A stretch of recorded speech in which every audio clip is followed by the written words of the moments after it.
Here we want to solve this absolute value equation. We have 1/2 and it times the absolute value of 2x plus 3, and all of that equals to 7. So we know that with an absolute value equation, okay, the first thing we want to do is we want to isolate the absolute value expression. Okay, so we see that the absolute value, right, we see these two vertical bars, we see the 2x plus 3 inside, but what should we do with this 1/2? Remember, there's always two sides to an equation, so the first thing we should do is move this 1/2 over to the other side. Now, there's a couple ways to do that. Okay, so the first way is to divide both sides by 1/2. But because it's a fraction, right, instead I'm just going to multiply by the reciprocal. The reciprocal of 1 over 2 is 2 over 1.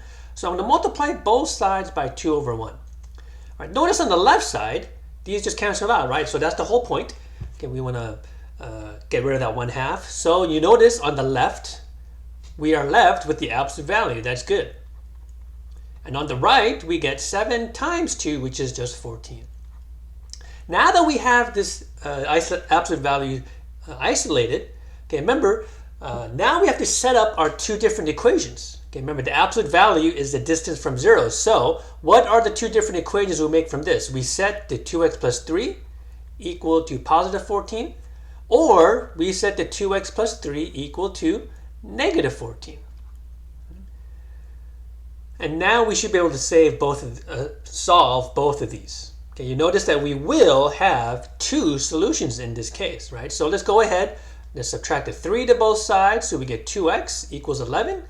And then when we divide both sides by 2, we get our final answer here, right? In this case, the 2's just cancel out, so we get x equals 11 over 2. That's one solution.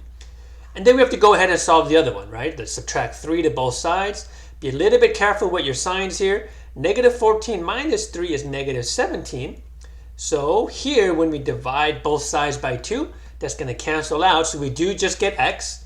And here we get x equals negative 17 over 2. So in this case, we do have two solutions, right? Remember, every absolute value equation is always going to have two solutions. I mean, there are some special cases. Okay? If this is equal to 0, you're only going to have one solution. Okay, but any other time, you're always going to have two solutions here.